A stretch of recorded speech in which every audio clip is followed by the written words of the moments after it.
Bueno, tengan buenos días, tardes y noches, dependiendo del momento en el que estén viendo el video. Voy a hacer dos presentaciones, o si hago más o menos tres archivos. La idea es abarcar aspectos de la física que son concernientes pues, en lo que vamos. Nosotros hemos visto, anterior a esto, vimos el movimiento de la caída libre, vimos pues características físicas cuantificables. Caracterizamos la caída libre como un movimiento acelerado y este movimiento acelerado bajo una aceleración constante dada por la gravedad. E hicieron, digamos, unos ejercicios en torno a dichos conocimientos. Pero pues casi siempre que se hacen estas clases o que yo hago estas clases de movimiento de cinemática, pues yo preparo casi siempre una clasecita muy sencilla o un apartado de la clase en donde se hable un poquito del contexto histórico, un contexto social y pues digamos se dé pie al momento en el que se vivió, digamos, esta trascendencia, porque no es solo utilizar ecuaciones matemáticas, ecuaciones físicas para resolver problemas.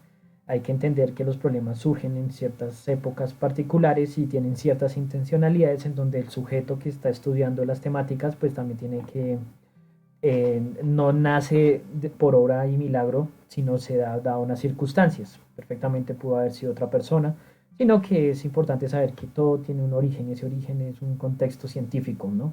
Esta primera clase va a ser una sesión donde pues hablemos del movimiento, particularmente el movimiento de los cuerpos. Hablaré un poquito del concepto de movimiento asociado a la interpretación de Galileo, el concepto del movimiento también en la explicación del movimiento de la Tierra, el movimiento del sistema solar y cómo pues esto repercutió en una problemática que Galileo tendría que asumir y que más adelante pues ayudaría, no la problemática, sino los estudios de Galileo, a que Isaac Newton pues formalizara su concepto de movimiento, su concepto de cinemática. Y pues a lo largo de la historia pues habrán otras personas. Digamos, esta presentación es una presentación que tengo de otras conferencias en donde pues quité elementos relevantes pertinentes solamente para el tema que en este nos concierne, que es el movimiento pues asociado a proyectiles, caída libre y pues esas interpretaciones. Esta presentación, pues si se dan cuenta, tiene un fondo de varias personas icónicas en las ciencias. En este superior izquierdo se destaca Giordano Bruno. Acá abajo está pues el señor Nicolás Copérnico, Galileo Galilei, Isaac Newton, Albert Einstein y pues el fallecido Stephen Hawking. Listo, entonces doy inicio eh, a la presentación. Entonces, dando inicio a la presentación, pues inicialmente estamos hablando de una versión muy resumida de lo que antes se hablaba desde los griegos. Esta es una versión muy resumida de lo que siempre les cuento.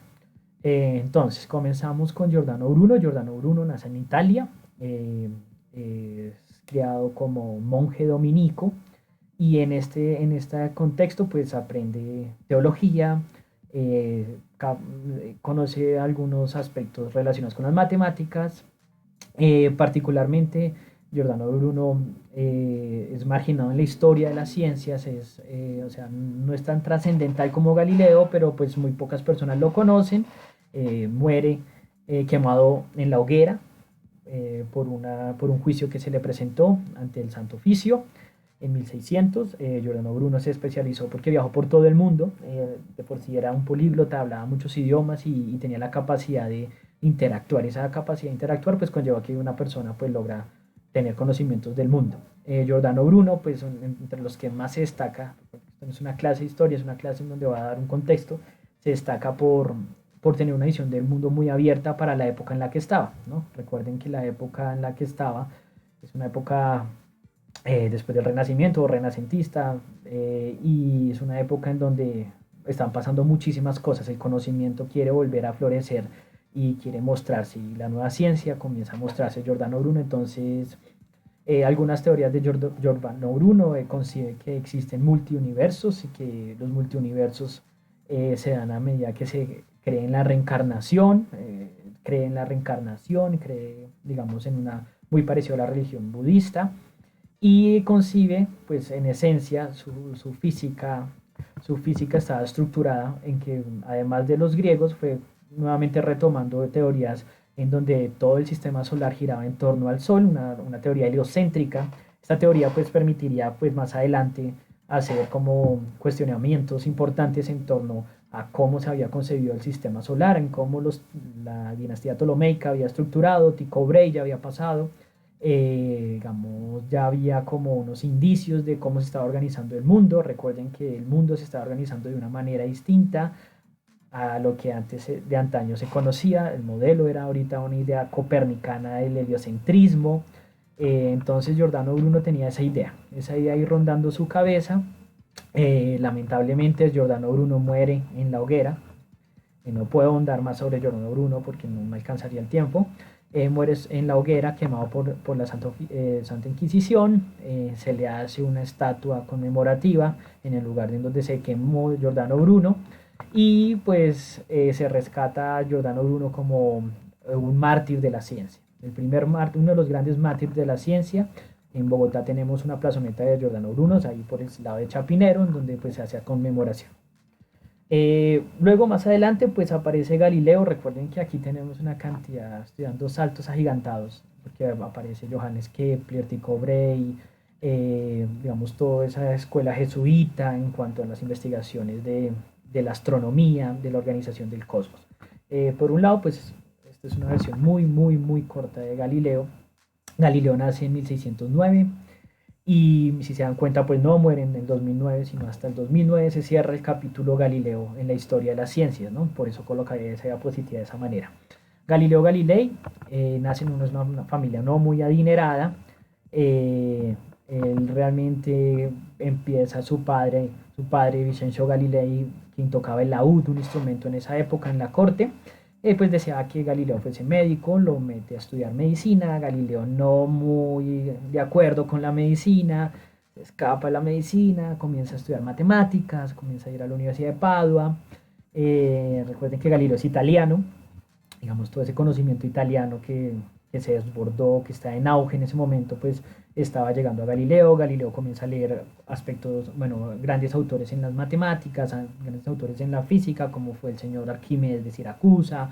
Arquímedes había leído a Euclides, antes de Cristo. Entonces a Galileo le comienza a llegar un poco de conocimiento de los griegos, un conocimiento de la matemática o las proporciones de Arquímedes. Entonces Galileo realmente no aparece de la nada, comienza a hacer contacto con Copérnico y se comienza a dialogar en torno al modelo copernicano, que establecía un modelo de sistema solar en donde la rotación pues iba en torno al astro más grande, que era el Sol, y no en torno al astro de la Tierra. Recuerden que la visión homocentrista, digamos, que era todo girar en torno al hombre, porque el hombre era un ser súper importante en la creación divina. Entonces ese modelo en que todo gira en torno al hombre era fundamental. Galileo pues comienza a ser un gran observador, y una característica de los griegos es que les gustaba la simetría y cómo las matemáticas y cómo la perfección estaba por proporciones matemáticas. En esa lógica pues Galileo construirá su física. Y aquí se podría decir que nace la física como física, o ya como una ciencia moderna. Digamos que anteriormente la física era más una filosofía natural en donde se hacían descripciones. Galileo formaliza matemáticamente las observaciones que él hace. Y gracias a eso, pues nosotros podemos conseguir una física de la naturaleza desde un punto de vista matemático, muy matemático de por sí. Listo, anécdotas sencillas. Galileo estudia, cuenta que estaba en una catedral estudiando, observando cómo era el vaivén de un péndulo, de un candelabro. Se observa las características del vaivén, el tiempo que tarda un péndulo en oscilar, es decir, en ir de un punto a otro. Galileo observa cómo ese tiempo, que luego se llamará periodo del péndulo, se ve afectado por la longitud de la cadena en la que está soportado el péndulo. Entonces él comienza a hacer una observación y comienza a pensar si realmente el periodo del péndulo depende de la longitud de la cuerda que lo cuelga, o depende del peso del candelabro. Hará estudios del péndulo. Galileo pues era un hábil observador y no era muy adinerado, entonces comenzaba a buscar como invenciones que permitieran darle uso y darle retribuciones económicas. Entonces, por un lado tenemos también que Galileo logra establecer lo que se llamaría más adelante eh, lo que se llamaría, él logra hacer un termómetro de agua, Galileo lo construirá, observar balanzas, el concepto de la medida para Galileo era importante. Galileo también se meterá en el cuento de observar la luz, entonces pedirá, intentará y fracasará en la medida de la luz, la velocidad de la luz, uno de los primeros intentos para medir la velocidad de la luz, un intento demasiado escueto, demasiado ordinario, en donde Galileo pues, le pedía a uno de sus ayudantes que se pararan en una colina y en sus manos estuviese un candelabro prendido que taparan al mismo tiempo cuando una de las personas pues destapara el candelabro y la persona alejada del candelabro pues viera la luz, pues esa persona destaparía su candelabro encendido. Galileo sabría la distancia que hay entre cada colina y el tiempo lo trataría de medir. Obviamente no había relojes digitales, Galileo intentaría medir este tiempo. Fracasaría pues porque se da cuenta que el tiempo es demasiado corto, tan corto como para decir que es instantáneo, pero Galileo pues abandona, digamos, ese estudio, ¿no? Continuando pues los grandes inventos de Galileo, además del telescopio, pues él analiza el sextante, analiza el compás militar para localización, y este es uno de los inventos de Galileo, es como una mirilla militar en donde usted se colocaba el casco y daba unos aumentos en unos vidrios, pues lograba percibir las embarcaciones que se acercaran o que estuviesen a cierta distancia de la costa. Eh, es un invento pues extraño por parte de toda la ornamentación que lo requiere. Pero bueno, lo que más trasciende o que más trascendió a Galileo fue la invención del telescopio. Galileo pues no se inventa el telescopio, Galileo optimiza el telescopio o los lentes que aparecen en Holanda tenían la capacidad de percibir un aumento dependiendo pues ciertas características físicas y de calidad. Eh, Recordemos que en Italia pues los vidrios y toda la creación de copas pues es importante pues dadas las condiciones de arenilla y esos insumos son muy finos allí. Entonces Galileo tenía con qué hacer este material. Galileo, esta es una muestra del telescopio de Galileo, es una versión en donde pues se observa como la perfección y el material en el que él lo hacía. Más o menos aparece en 1610. Galileo observa por primera vez en 1610 en febrero hacia el cielo. Esto es un momento histórico porque pues por primera vez en la vida es la primera persona que comienza a observar más allá de lo que se veía a ojo limpio.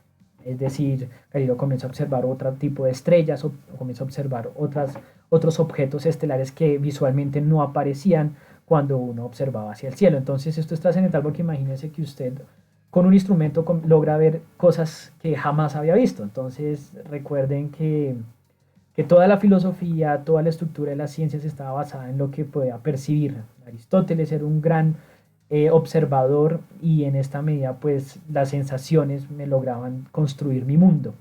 Y cuando Galileo observa por primera vez hacia el cielo y se da cuenta que lo que observa a ojo limpio puede ser, digamos, limitante según la capacidad ocular, y que con un instrumento de medida, un instrumento como el telescopio, puede observar otro tipo de objetos, entonces aquí empieza a trascender el pensamiento que tenía Galileo.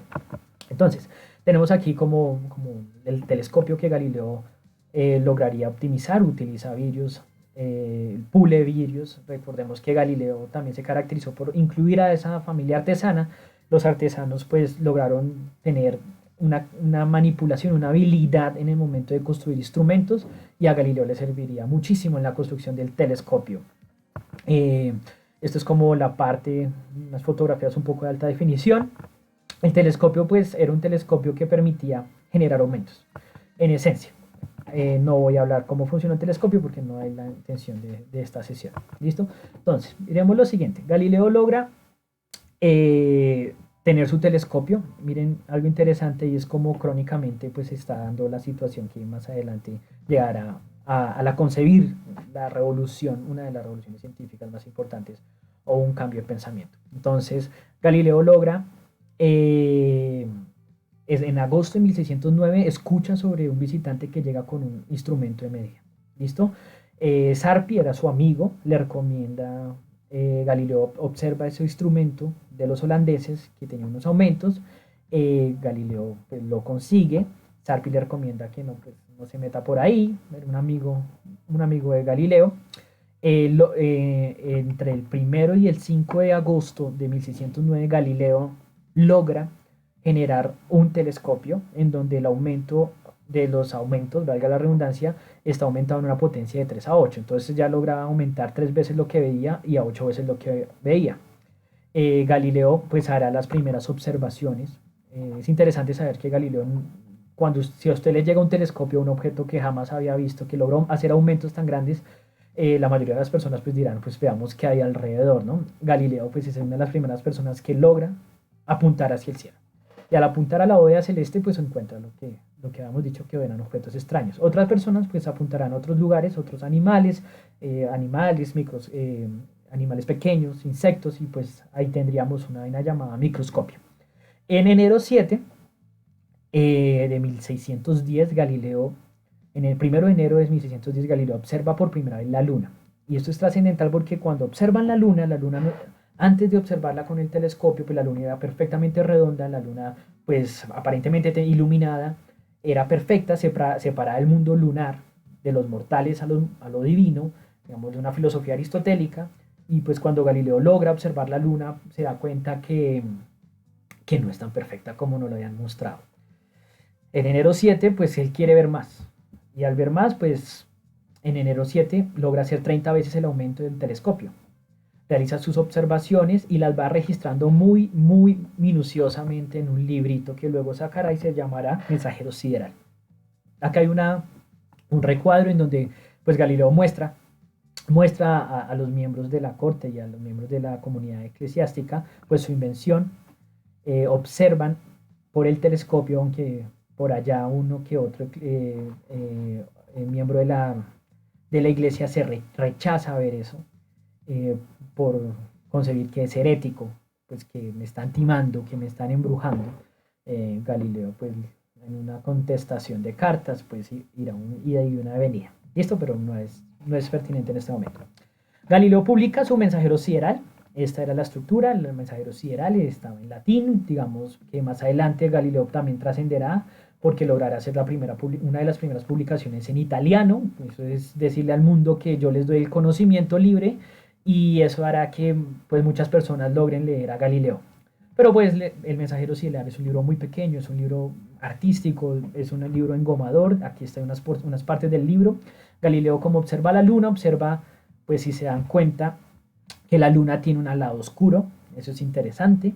Él lo representa, era un excelente dibujante, tuvo un maestro muy bueno en dibujo, en donde permitió también observar al detalle del ojo mediante el telescopio los cráteres lunares.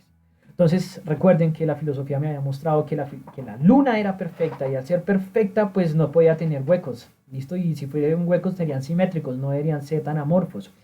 Galileo observa la luna y se queda realmente sorprendido porque se da cuenta que las posiciones visibles y las posiciones que no son tan visibles pues van cambiando a medida que hay distintas posiciones solares. Entonces a veces la luna recibe más luz, a veces refleja menos luz, y esto pues le da como una iniciativa a Galileo para comenzar a dudar sobre lo que podría estar pasando en la organización del mundo, del universo como lo concebían en ese momento. Entonces aquí están como más o menos los diagramas de Galileo. Galileo se sorprendía notariamente cuando narra Galileo este momento, pues no puede creer que esté observando cosas tan divinas y que nadie las haya observado antes. Entonces él quiere mostrarlas al mundo y que todo el mundo las vea con buenos ojos, los descubrimientos, y que no lo juzguen por falsedades o por herejías. Esta fotografía me encanta porque es un dibujo de Galileo y una fotografía tomada por un satélite, pues no tan moderno, pero en su época era moderno. Entonces se observa pues el detalle de las representaciones que Galileo hacía, y cómo esto pues tenía que ser demasiado descriptivo y demasiado observacional por parte de Galileo. ¿Listo? Galileo pues logra mirar el cielo y aparece unas nuevas estrellas. Entonces hace una cartografía celeste, completa cartografía celestes. Digamos que los expertos aquí en cartografía celeste que habían de antaño era Tycho Brahe. Tycho Brahe ya había hecho una representación del cielo. Él ya sabía cuántas estrellas habían. Tycho Brahe era una persona demasiado brillante que sabía en qué lugar estaban todas las estrellas. Entonces él salía por sus veredas y salía a mirar y él sabía exactamente qué estrella era, según porque él fue la persona encargada de eso. Luego pues Johannes Kepler y su polémica en cuanto a quién tiene los datos astronómicos, pues logrará perfeccionar sus conocimientos Johannes Kepler más adelante. Pero bueno, este es un dibujo de Galileo. Galileo logra representar. Es interesante porque si se dan cuenta hay unas estrellas más grandes que otras. Estas estrellas más grandes son estrellas que brillan más. Las más pequeñas son estrellas que están brillando menos y Galileo comenzaría a percibir que las estrellas están en distintas posiciones, dado a sus condiciones de brillo. Entonces eso permitiría transformar ese concepto que había de estrellas fijas de Aristóteles, es decir, en donde las estrellas estaban en un lugar alejado del hombre, en una parte divina, y permitiría ver unas posiciones relativas en cuanto a las estrellas y su iluminación. Otra trascendencia, ¿no?, que es muy trascendental en el momento en que se dan los juicios de Galileo, es que el mundo se concebía que todo giraba en torno al hombre. En esa medida, tanto estrellas, planetas y todos los objetos estelares pues tenían que cumplir con esta condición. El hombre había sido creado para gobernar. Dios había creado al hombre en condiciones importantes. Somos hijos de Dios, entonces la construcción que debían hacer era pues que todo girara en torno a nuestro centro. Y Galileo por primera vez comienza a observar un objeto grande, que luego pues conocerán que se llamará Júpiter. Júpiter asociado pues al planeta más grande, al dios romano asociado a nuestro sistema solar. Y Galileo se da cuenta que Júpiter presenta, esto es una vaina supremamente elegante, porque Galileo hace un diario de las observaciones. Entonces Galileo presentará, y aquí están las representaciones, este es Júpiter, Júpiter como las bolitas, y alrededor encuentra que hay unas estrellas. Entonces, esto es lo que realmente aquí en el manuscrito de Mensajero Sideral, Galileo está diciendo que encuentra 3 iluminaciones, 3 estrellas al lado del planeta Júpiter. Esta estrella y esta estrella. Luego se conocerán eso como las lunas de Júpiter, luego se conocerán eso como las lunas galileanas, y luego con eso se la dedicará a los condes a la corte de los Medici, que serían los que estarían ahí promulgando este conocimiento. Entonces, aquí hay otra sesión. Entonces Galileo al otro día, o unos días después, encuentra que está Júpiter, y luego tiene la estrella de este lado, a la parte derecha. Aquí otras dos. Otra narración, a otro día dice, me he levantado y Júpiter hace que desaparezca una de esas estrellas y aparezcan dos acá. Y aquí nuevamente aparecen, pero en distintas posiciones. Entonces, si observan las distintas posiciones que tienen las lunas de Júpiter, pues llegan a concebir a una conclusión que a Galileo le sorprendió demasiado, y era que esas estrellas, esas llamadas luego lunas de Galileo las llamará lunas porque giran alrededor de Júpiter, orbitan alrededor de Júpiter como lo hace la luna alrededor de la Tierra, entonces por eso las llamará lunas galileanas o las lunas de Júpiter. Calipso, Io, Gaminides y no me acuerdo la otra. Entonces estas lunas conciben por primera vez que están girando objetos alrededor de un objeto distinto que es la Tierra. Eso es gravísimo porque estas 4 rebeldes no están siguiendo las leyes naturales. Entonces Galileo comenzará a concebir, oigan, hay algo extraño en estas lunas porque giran alrededor de Júpiter y no alrededor de la Tierra. Listo, aquí está como las representaciones que hizo Galileo, desde dónde salían, dónde aparecían, las fechas en las que se generaron, y se observa también posiciones relativas. Representaciones más grandes para lugares más visibles y más pequeñas para objetos menos visibles. Estos son los manuscritos de Galileo. En cuanto a las representaciones, aquí se dan las fechas, día por día. Galileo sería un observador innato y un apasionado por las observaciones de Júpiter. Lleva estas observaciones y el telescopio a la corte real y allí pues se niegan a verlos. se niegan a ver los objetos desde la Tierra. Galileo dice en un manuscrito a un filósofo que no quiso leer, el señor Libri, las siguientes. En Pisa murió el filósofo Libri, impugnador acérrimo de mis satélites, como quien me juzgaba por hacer mis observaciones. ¿Quién? Puesto que rehusó mirarlos desde la tierra, los verá tal vez al pasar camino al cielo. Entonces, una visión muy cristiana que se concebía, el cielo está hacia arriba, entonces está diciéndole al mundo, pues no quiso mirar por el telescopio, usted verá las lunas de Júpiter cuando vaya camino al cielo. Listo, observaciones de los manuscritos de Galileo, teniendo en cuenta las posiciones relativas de las lunas de Júpiter. Listo, otro aspecto importante es que, bueno, Galileo comienza a hacer un poco de observaciones y en un contexto en donde todo giraba en torno al hombre, digamos, la Sagrada Escritura estaba escrita a partir de que el hombre era el centro, pues los jesuitas hacían investigaciones y observaciones también astronómicas, quisieron pues darle una prioridad a los pensamientos y comenzaron a echarle ojo a Galileo poco a poco. Galileo se iba ganando enemigos a medida que iba contradiciendo pues aspectos de las comunidades académicas. Galileo era una persona demasiado seria y demasiado atrevida en el momento de hacer sus aseveraciones. Giordano Bruno era un poquito, pues dicen un poquito más reservado. Galileo entonces comienza a hacer observaciones del Sol. Pues observa el Sol, pues no sé si hubiese usado filtros, no tengo conocimiento de ello, pero comienza a observar que el Sol tiene manchas oscuras. Eso es rarísimo porque a ojo limpio el Sol se ve brillante. El Sol, fuente de vida de nuestro planeta, pues era extraño que ante el vidrio extraño y alargado llamado telescopio de Galileo presentara manchas oscuras. Acá entra una discusión con los jesuitas Galileo porque también se da cuenta que estas manchas oscuras van moviéndose, como si el Sol girara y arrastrara con él esos objetos que lleva a su alrededor y entre esos objetos sería una mancha. Entonces esto Galileo analizará cómo son las rotaciones, cómo serían el movimiento de estas manchas y nuevamente logra decir que estas manchas giran en torno al Sol, no en torno a la Tierra. Entonces se comienzan a observar que es una cuestión diferente de 2000 años de concebir que todo giraba en torno al hombre. Aquí están como el análisis que hacía Galileo. Galileo observaba la distancia que había entre las manchas solares a las circunferencias aparentes que él observaba y cómo estos iban rotando. Estas distancias iban rotando desde A a B, teniendo en cuenta los días. Entonces era interesante saber qué estaba pasando. Todo esto lo publicaría en su libro llamado Mensajero Sideral y estos libros casi siempre se los dedicaban a alguien importante de la corte. Galileo entonces, esta es una versión muy rápida de lo que sucedió, observa, la luna no es perfecta. Habíamos concebido que la luna era perfecta.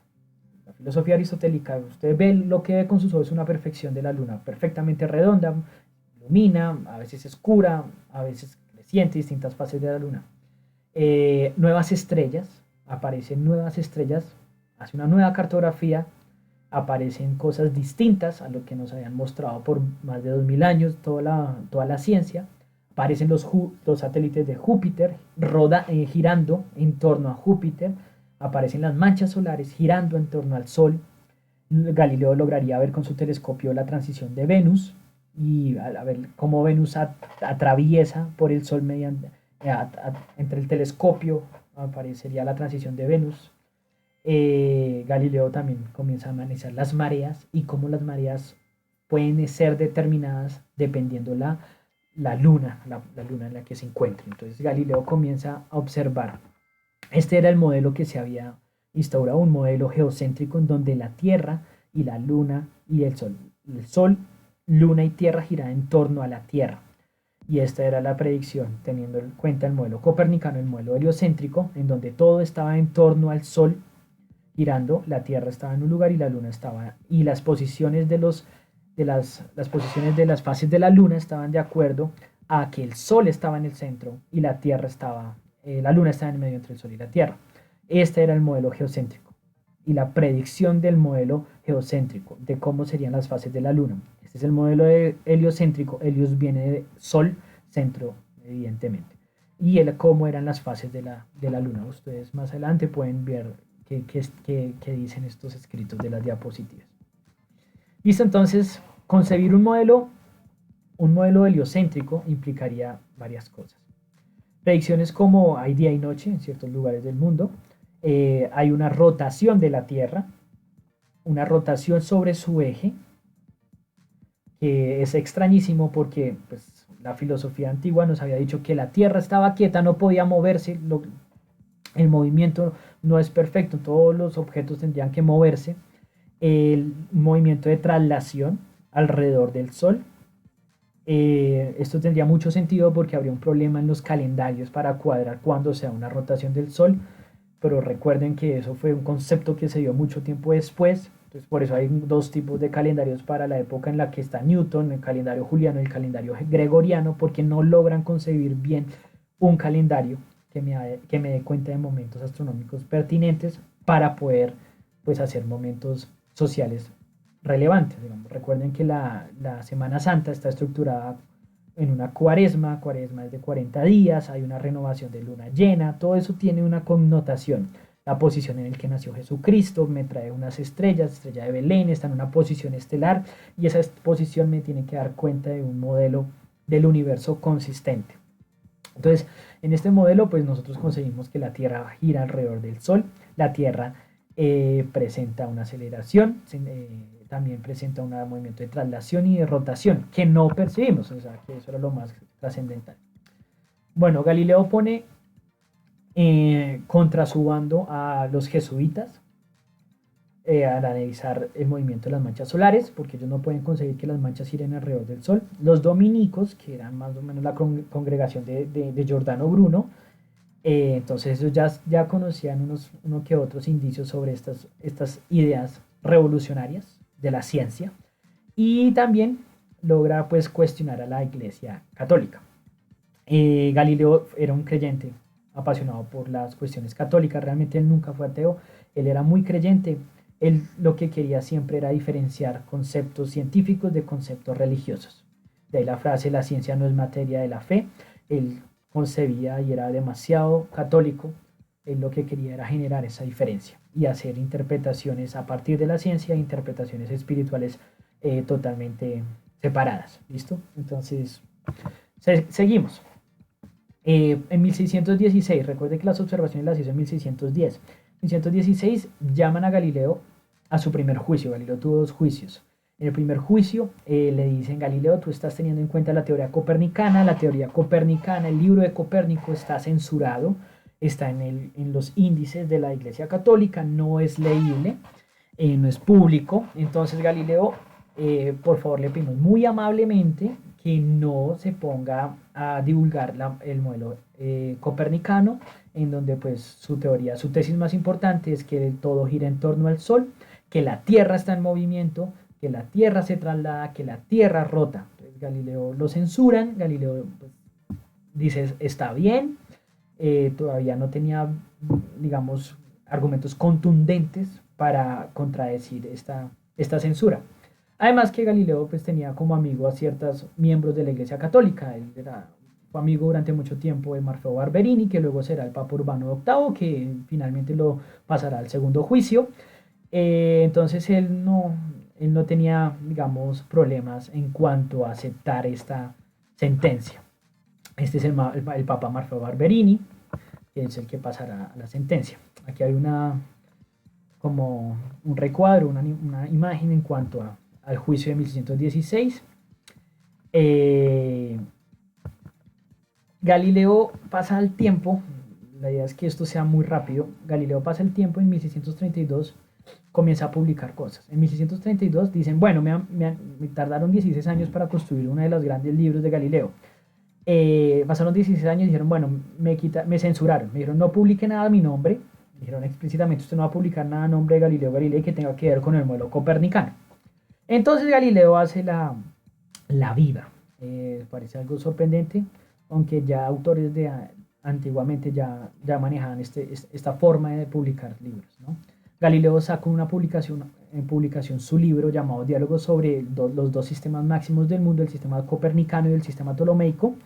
Y en este libro, un libro fascinante, pues él jamás habla. Galileo no es el autor del libro, sino pone en manifiesto el diálogo de tres personas. Hizo tres personas ficticias reencarnando pues a ciertas personas entre líneas y entre los diálogos que ellos manifiestan. Me explico. En este libro, diálogos, son tres personas que dialogan evidentemente y cada persona ficticia representa como una posición. Son tres personas llamadas Sagredo. Es la primera, Simplicio y Salviati.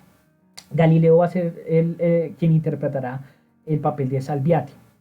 Y esto será como una obra de teatro, como los diálogos de una obra de teatro, en donde pues habrán discusiones de ida y venida entre los tres interlocutores. Entonces Salviati representará a Galileo. Simplicio, de simple, dicen que también fue una persona que existió amiga de Galileo, pero en el libro representa, digamos, el pensamiento que tendría la comunidad eclesiástica, y en esto tuvo sutilezas Galileo porque luego le dirían al Papa que está representado en el diálogo de una persona que se suelen mofar mucho. Entonces Simplicio para Galileo tenía un rol particular, la iglesia. Entonces tenía que ser muy sutil en lo que escribía y en cómo lo interpretaban los que leían a Galileo. Y Sagredo pues hacía referencia a una persona del común, pues no del común del diario vivir, sino una persona pues que tenga conocimientos básicos de la física, pero una persona cualquiera. Entonces son tres discusiones que se dan a lo largo del libro. El libro es demasiado entretenido porque son tres posturas que se ponen en juego bajo distintas situaciones. En el caso particular, pues se ponen en juego el sistema copernicano, que hace referencia a que la Tierra gira alrededor del Sol en circunferencias, y los planetas también, y el modelo ptolomeico. El modelo ptolomeico que tiene unos extraños movimientos en donde todo gira en torno a la Tierra, y existen unos movimientos llamados referentes y epiciclos que me lograrían establecer como las observaciones. Me permitirían ver lo que ven mis ojos teniendo en cuenta la rotación de eso. ¿Listo? La iglesia, Galileo pues pasa un juicio en 1633 suelen decir que fue por una situación, una problemática que se dio cuando Galileo se atreve a interpretar un pasaje de las Sagradas Escrituras, un libro de Josué, en donde pues en el libro de las Sagradas Escrituras se coloca esta parte en donde, voy a leerla, dice, y él dijo a la vista de Israel: Sol, detente sobre Jabón, y tú, luna, en el valle de Ayalón. Y el sol se detuvo y la luna se paró, hasta que la gente se hubo vengado de sus enemigos. Entonces, ¿qué pasa? El pasaje bíblico decía que el día no les alcanzaba para poder cobrar venganza. Entonces le pidieron a Dios que tuviera el sol un tiempo para que lograran cobrar venganza. Entonces, ¿qué está pasando aquí? Esto estaba en las Sagradas Escrituras, y en las Sagradas Escrituras, que las Sagradas Escrituras dijeran que el sol se detuvo implicaría que las Sagradas Escrituras están diciendo que el sol se mueve, ¿no? Y Galileo y la filosofía y el pensamiento copernicano me estaba diciendo que no se movía, que realmente lo que se estaba moviendo era la Tierra. Entonces Galileo comienza a hacer este cuestionamiento, y esto para mí pues considero que fue uno de los problemas que presentó Galileo en el momento de hacer interpretaciones de la Sagrada Escritura, y ahí fue cuando, digamos, aparece el juicio más importante en la historia de la ciencia, llamado el juicio de 1633, en donde Galileo pasa a juicio por la Santa Inquisición y el Santo Oficio lo llama a declaratoria. Galileo va a la declaratoria, en ese momento ya está su amigo el Papa Maffeo Barberini, Urbano VIII, y la gente pues comienza a endulzarle el oído al Papa Urbano VIII, los dominicos comienzan a endulzarle el oído, los jesuitas comienzan a endulzarle el oído de que Galileo es un problemático, que está cuestionando las dinámicas de la fe, los pensamientos filosóficos en torno a la estructura en la que está organizada el planeta, el sistema solar, y que esto acarrea problemas porque nuestra iglesia, digamos, la iglesia estaba fundada en pensamientos en donde el hombre era el centro del universo y todo giraba en torno al hombre. Entonces, de un momento a otro que nos cambien los papeles en que todo gira en torno al sol, nos pasa a un segundo plano, sacan al hombre del centro y ponen al sol en el centro. Entonces ya no somos tan importantes, ya la estructura en ese tiempo que tendrían en la iglesia pues cambiaría mucho, porque nos habían engañado casi por 2000 años, o desde que se concibe la filosofía de que el centro del universo es la Tierra. ¿Listo? Entonces aquí hay un cuadro del juicio de Galileo. Galileo pasa a juicio, recuerden, una clase casi 2 horas, pero aquí estoy haciendo una versión muy resumida para que ustedes se den cuenta cómo se transformó el pensamiento del movimiento del planeta. Y eso cómo va a tener repercusiones ahorita que veamos movimiento de proyectiles. ¿Listo? Galileo también hace otros estudios, ¿no? Sobra decir que Galileo se destaca por hacer un análisis del movimiento, pero más adelante lo haré. Pasa Galileo entonces en 1633 al santo, a juicio. Entonces aquí le leen a Galileo la sentencia. La sentencia de Galileo es, digamos, tiene varias causas. Una de las causas es mantener comunicación del tema del modelo copernicano con matemáticos alemanes, hacer interpretaciones de las Sagradas Escrituras, el pasaje que les acabé de comentar, decir que la Tierra no es el centro del mundo. Eso es una vaina extrañísima, aunque ahorita usted dirá, ¿cómo van a juzgar eso? Pero pregúntese, si usted todavía no sabe si la Tierra es el centro del mundo, usted a simple vista no ve eso.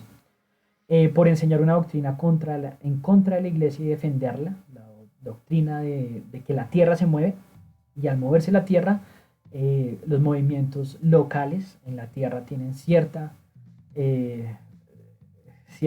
contradicción por parte de la Iglesia, por mantener conclusiones falsas de observaciones mal interpretadas. Aquí le están diciendo que, oiga, usted vio que hay fenómenos, las lunas de Júpiter se mueven al torno a Júpiter, pero usted está interpretando mal, sus observaciones no están siendo muy claras y sus conceptos no son los dignos. Entonces aquí cuestionan las observaciones y lo que a ojo limpio y racionalmente Galileo estaba estudiando. Aquí tendremos, pues yo puse aquí uno de los juicios más famosos, el juicio de Galileo Galilei en 1633. Estaba lleno, decía que, digamos, pasa a juicio Galileo, estaba rodeado de cardenales de la Santa Iglesia. Galileo ya era una figura pública, Galileo ya había sido famoso, digamos, él hace análisis de la catapulta, él hace análisis del telescopio, entonces ya era una figura social, una figura militar importante en Italia. Entonces ver que pasaba a juicio uno de los grandes representantes de la ciencia, entonces era cuestionable, y todos los cardenales fueron allá. Galileo pues, en ningún momento pues pasa hambre, ¿no? Él ya había ido por allá al Vaticano, entonces él estaba cómodo, estaba tranquilo, sabía que había una sentencia, había leído sobre Giordano Bruno, había leído sobre el libro de Copérnico. Entonces Galileo pasa al frente contra los miembros del Santo Oficio, los cardenales a su alrededor, y le piden a Galileo que lea su sentencia y lea qué debe hacer. ¿Listo? Una de las cosas de la sentencia es que debería abjurar todo lo que Galileo había dicho y decir que era una probable hipótesis que no muy real. Es decir, tenía que retractarse de lo que Galileo estaba seguro. Él estaba seguro de sus observaciones, él estaba seguro que lo que tenía en sus manos y en su conocimiento era la razón. Sin embargo, él quería salvar su vida. Tenía 2 hijas bastardas que estaban en las comunidades, eran monjas, estaban enfermas, les tocaba tener el voto de hambre. Entonces Galileo velaba por la familia. Entonces las condiciones de Galileo eran duras para que hubiese tomado esa decisión. Esta es la sentencia que Galileo leería ese día. Galileo, pues dicen que también suelen hacer este momento un poco dramático, pero dicen que Galileo pues no estaba con traje, sino estaba con una manta blanca, pues bueno, y diría su sentencia. Su sentencia en donde se retractaría de haber interpretado mal las Sagradas Escrituras. No la voy a leer todo, si usted quiere puede leerla. Por haber recibido, decía abandonar la opinión falsa de que el Sol es el centro del universo. Adicionalmente, por haber adoctrinado a otras personas con sus conocimientos, por decir que la Tierra se mueve. Entonces Galileo se retracta de todos sus conocimientos. Aquí dice: maldigo y detesto los errores y herejías mencionados y en general todo otro error y sectarismo contrario a la Sagrada Escritura. Galileo está, pues, esto es como lo que le obligaron a leer. Y aquí dice, si supiese de algún hereje o de algún sospechoso de herejía, lo denunciaré a este santo oficio o al inquisidor y ordinario del lugar en el que pueda encontrarme. Juro, además, y prometo que cumpliré y observaré fielmente todas las penitencias que me han sido o me sean impuestas por este santo oficio. Pero si sucediese que yo violase alguna de mis promesas dichas, juramentos y protestas, que Dios no quiera, me someto a todas las penas y castigos que han sido decretados y promulgados por los sagrados cánones. La muerte, pero... Entonces aquí dice, así, con la ayuda de Dios y de sus sagrados evangelios que tocó mis manos, yo, el antes nombrado Galileo Galilei, he abjurado, comprometido y me he ligado a los antes dichos. Y en testimonio de ello, con mi propia mano he suscrito este presente escrito de mi abjuración que he recitado palabra por palabra. Entonces aquí es el escrito de cómo Galileo se arrepiente de todas sus observaciones. Galileo dice, en Roma, en el convento de Minerva, el 22 de junio de 1632, yo, Galileo Galilei, he abjurado conforme se ha dicho antes con mi propia mano. Entonces, dicen que es una anécdota, no suele ser real, o no se sabe. Cuando Galileo se arrodilla, lee la sentencia alrededor de toda la comunidad eclesiástica, Galileo lee su sentencia, lee su abjuración y al finalizar dice de manera muy sutil y callada, e pur si movi. Para los curiosos buscarán qué significará e pur si movi y qué historia tiene. Dicen que entre los dientes lo dijo, que si lo hubiese dicho más duro, pues seguramente lo hubiesen llevado a la horca o alguna cosa, pero que supuestamente lee eso y de manera muy sutil dice de manera bajita, e pur si movi. Listo. Galileo le dan casa por cárcel y en casa por cárcel comienza a construir uno de sus libros más importantes y es un libro realmente sorprendente que se llamará Demostraciones Matemáticas en torno a dos nuevas ciencias, la mecánica, que sería una de las ciencias que trataría el movimiento de proyectiles, la caída libre, el movimiento acelerado, es un libro de física espectacular. Realmente las matemáticas que utilizan ahí no es como las que manejamos, un libro que utiliza más geometría, un libro donde utiliza conocimientos de Arquímedes, entonces es un libro muy bonito de leer, muy bonito. Entonces se sentará en 1638 se sentará a escribir su libro. En 1637 se queda ciego. Galileo invita a un gran físico que luego será el señor Evangelista Torricelli a que le ayude a escribir sus notas para el libro que les acabé de decir. Galileo muere en 1642. Ya había mandado su libro a publicar, no lo conoce. Se queda ciego, seguramente por haber mirado por el telescopio, se queda ciego de un ojo, del ojo derecho. Y Galileo pues pasará a la historia por ser la primera persona en hacer un concepto conocido como el padre de la física moderna. Aquí nace la ciencia moderna, aquí Galileo establece una conexión matemática entre lo que observo y lo que las matemáticas me dicen. Galileo habrá dicho que las matemáticas es el lenguaje del universo y a partir de esto pues cambia la concepción de cómo se hacía ciencia. Ahí está la tumba de Galileo, hay un museo en donde está el dedo de Galileo, en donde pues se recuerda a Galileo en 1981, casi después de 200 años de la muerte de Galileo. El Papa Juan Pablo II dice, creo que la embarramos, ya hemos visto la curvatura, ya el hombre había ido a la luna, creo que es necesario abrir el juicio de Galileo, abre y manda una comisión a resolver el problema de la controversia que hubo con Galileo. El Papa Juan Pablo II pide perdón, 400 años después, dije 200, pide perdón al juicio de Galileo en 1990, pues le pide perdón, obviamente no a Galileo, le pide perdón a la comunidad científica de lo sucedido, de no haber aceptado los conocimientos con racionalidad y objetividad de Galileo. Y aquí Galileo pues gana la batalla 400 años después y será conmemorado como una de las mentes más brillantes, porque además de la poca física que expliqué aquí, pues hizo análisis muy trascendentales en las ciencias particularmente. Los métodos que empleaba Galileo eran sumamente espectaculares. La creación de la medida del tiempo, la creación de la medida del plano inclinado y la concepción de la primera ley de Newton, que Galileo logra interpretar pero no formalizar, es gracias a él. Con eso finalizo esa presentación. Creo que si hay dudas, ya saben por qué medio